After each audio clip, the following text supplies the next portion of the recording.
Салом ба ҳама нафарҳое ки ҳама рӯза видеоҳои моро тамошо мекунед. Як информатсияи нава ба маълумоти шумо мерасонем, баъдан комментарияҳоро мехонем. Дар ҳамин ҷа як чиза қайд мекунам, бо диққат гӯш кунед.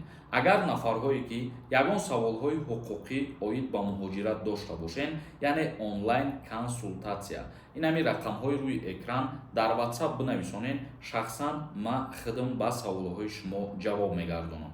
хоҳиш мекунам ки дар WhatsApp занг назанед, просто салом бинависонед ва ман худам ҷавобтон мегардонам, чӣ масъалаву чӣ саволе ки боша суҳбат мекунем баъдан. мавзӯи асосии имрӯзаи мо як хабари хуш бигем агар хато намекунем. агентии федералии Федератсияи Русия оид ба масъалаҳои миллӣ курси махсусро барои муҳоҷирони меҳнатӣ аз кишварҳои Осиёи Миёна ташкил кардааст, ки ҳадафи он барои ба муҳити нав мутобиқ шудан ба муҳоҷирон кӯмак расонидан мебошад. курси мазкур аз қисмҳо иборат мебошад: асосҳои қонунгузории меҳнат ва муҳоҷирати Федератсияи Русия, рафтор ва муносибати ғайрирасмӣ дар Федератсияи Русия, таърихи муносибатҳои Русия ба кишварҳои Осиёи Миёна.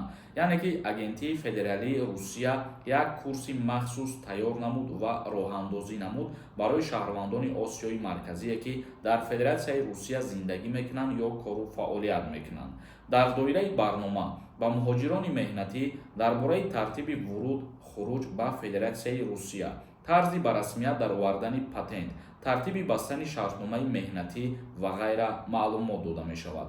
маърузачиён ба муҳоҷирон ҳамчунин дар бораи роҳҳои бо тартиби содакардашуда ба даст овардани шаҳрвандии Федератсияи Русияро маълумот медиҳанд. яъне ки курси махсусе ки мо гуфтем дар Федератсияи Русия ташкил шид барои муҳоҷирони меҳнатӣ корҳои фаҳмондадиҳӣ мекунад ва чанд чизҳоро ба муҳоҷирон меомӯзонад, аз ҷумла тартиби супоридани ҳуҷҷатҳои патент барои муҳоҷирони меҳнатӣ, ё аз ҷумла курс хизматрасонӣ дорад барои бастани шаҳрномаи меҳнатӣ миёни коргар ва корфармо. мисол шумо дар ягон ҷо трудовой договор карданӣ мешен ва намедонед ки чӣ хел шаҳрномаи меҳнатӣ кунед, дар ҳамин курси махсус шумо ҳамаи ҳамин дарсҳоро меомӯзед. ва ҳамчунин курс боз хизматрасоние дорад ва фаҳмондадиҳие дорад ки шумо метавонед бо роҳи аз ҳама осон соҳиби шаҳрвандии Федератсияи Русия бигардед. ин чиз барои кори муҳоҷирона осон кардан аз ҷониби агентии федералии Русия ташкил шудагиаст. ва инчунин рафтор ва муносибатҳои муҳоҷирони меҳнатӣ дар Федератсияи Русия бояд чӣ гуна бошад бо шаҳрвандои рус ва дар корхонаҳо, дар ҷойҳои ҷамъиятӣ. ҳамаи ҳамин чизҳоро дар ин курси махсус барои муҳоҷирони меҳнатӣ дар Федератсияи Русия мефаҳмонанд, то ки муҳоҷирон ба корҳои хато роҳандозӣ накунанд ва мушкилӣ болои сари хучон набиёяд.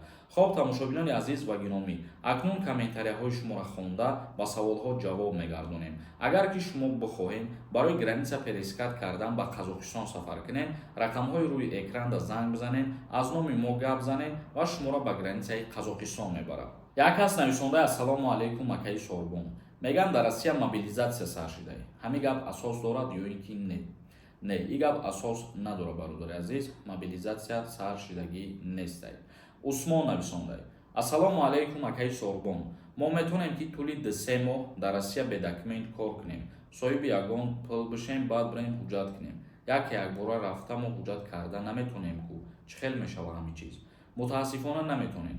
ҳар давлатеда ки шумо қарор доред, ҳамин қадар чиза бидонед ки қонун ва қоидаҳои ӯ давлата риоя кунед.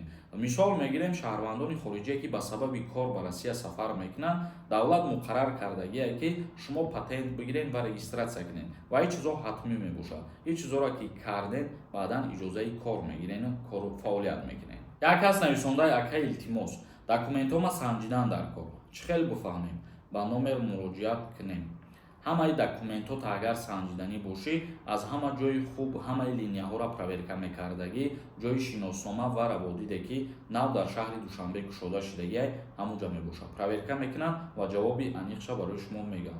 Сироҷиддин Самиев нависондай: ассалому алайкум ака, як зани хонашин, 3 кӯдак дорам, кор намекунам. моҳи август Тоҷикистон раҳакем, оилавӣ. айусу омада метавониста бошем. шавҳармам худмам офитсиална кор намекунем. агар дар ҳолате ки шумо надошта бошед ҳуҷҷатҳои заруриро барои дар Федератсияи Русия қарор доштан имконият аст ки дар вақти таможа мегузаштан ҳуҷҷатҳои заруриро мепурсанд ва шумо пешниҳод карда ки натонен агар дар ин ҳолат метавонанд вероятност аст ки шуморо запрет навъезд кунанд. Як кас нависонда боши брат, ман 4 патента продлит карда метавонам без граница. Нафарҳое ки официально кор мекунед, яъне ки шумо трудовой договор доред, иҷоза додагӣ ҳастанд ки то 3 маротибара шумо бе гузаштани граница патентона продлит кунед, яъне 4 маротибаш аллакай иҷозат нест.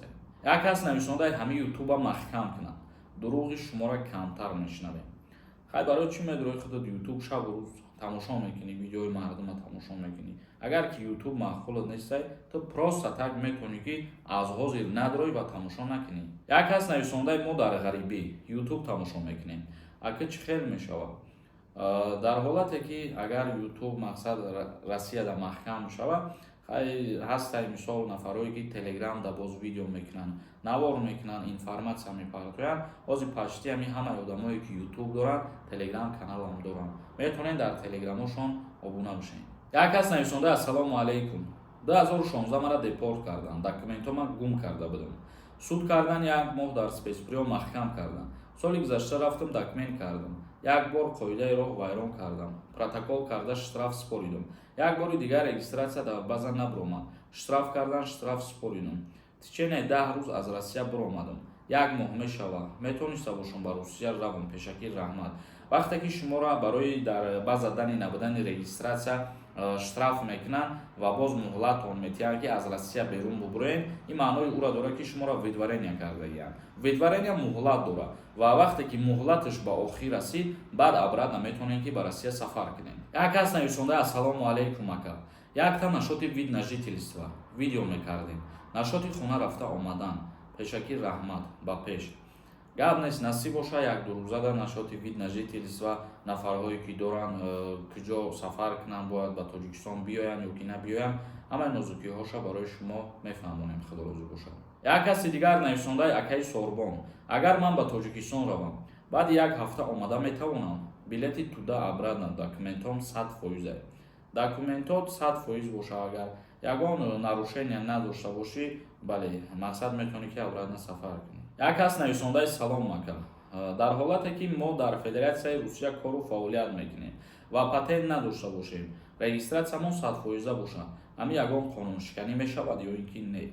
Бале, чунки қонунгузории Русия барои шаҳрвандони хориҷӣ муқаррар кардагӣ аст ки пеш аз кор кардан, пеш аз кор дуромадан бояд ки ҳуҷҷат иҷозаи кор бигиранд, яъне иҷозаи кор патента дар назар дорем. Як каси дигар нависондаи салом алайкум ака. Агар аз залатая корона қарздор бошӣ, метавонӣ рафта Тоҷикистон омада.